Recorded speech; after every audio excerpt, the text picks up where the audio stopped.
the Aztecs just won. They beat Cortés, drove the Spanish completely out of their own capital. In one night so brutal, the Spanish themselves called it La Noche Triste, the Night of Sorrows. Tenochtitlan should have been safe. Instead, within weeks, the streets filled with bodies. Not from battle, from something nobody in that city had ever seen before. It didn't just kill soldiers, it killed the emperor. Then it killed the guy who replaced him, too. It started a year earlier, in 1519, when Cortés landed on the coast of Mexico with about 500 men. Early on, his men found a young enslaved woman who spoke both Mayan and the Aztec language, Nahuatl.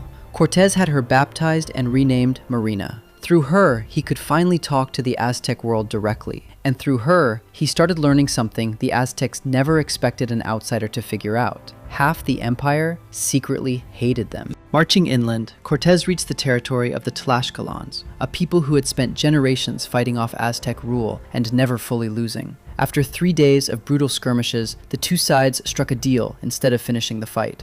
The Tlaxcalans handed Cortés thousands of warriors. In exchange, they finally got a real shot at their oldest enemy.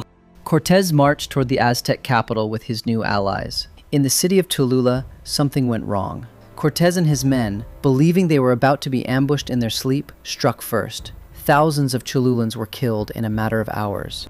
Word of the massacre reached Tenochtitlan before Cortés did.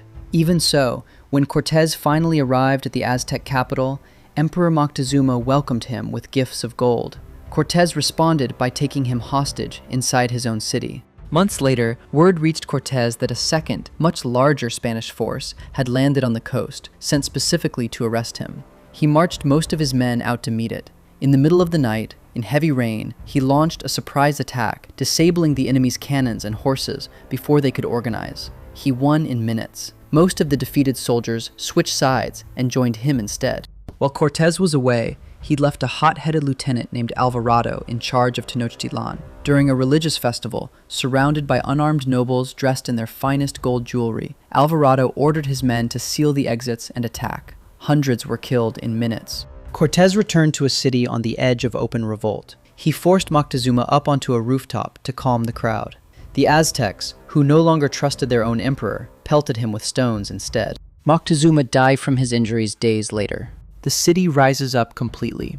On June 30th, 1520, the Aztecs drive the Spanish out entirely. Cortés loses staggering numbers just trying to escape alive. Tenochtitlan needs a new leader. They pick Cuitláhuac, Moctezuma's brother, a proven commander, the same guy who organized the resistance that just kicked the Spanish out. That second Spanish force, the one Cortés defeated in the night ambush, had one soldier carrying smallpox. Nobody in the Americas had ever been exposed. Zero immunity in an entire hemisphere.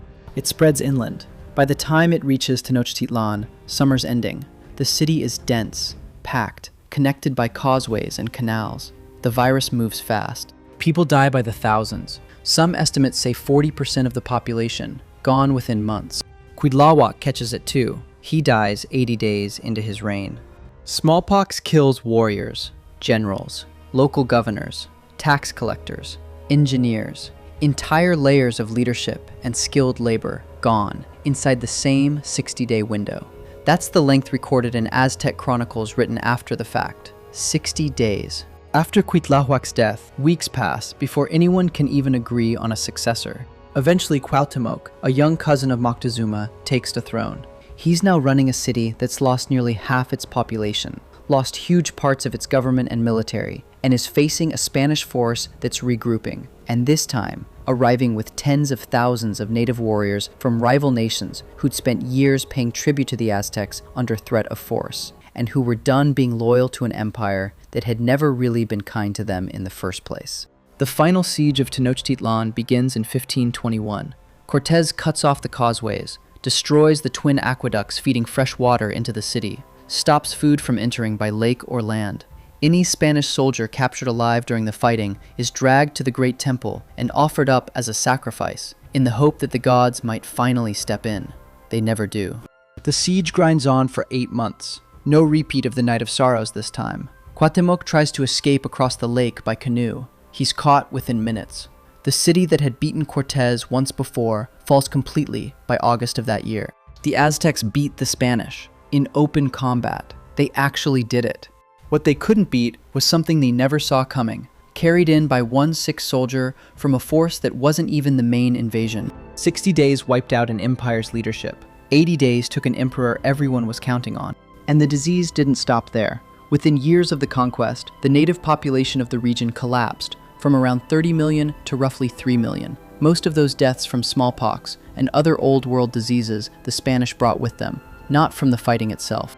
Sometimes it's not the army at the gates that ends you. It's the thing nobody saw walking through the door. Subscribe if you want more stories like this. And tell me in the comments, what part of this surprised you the most?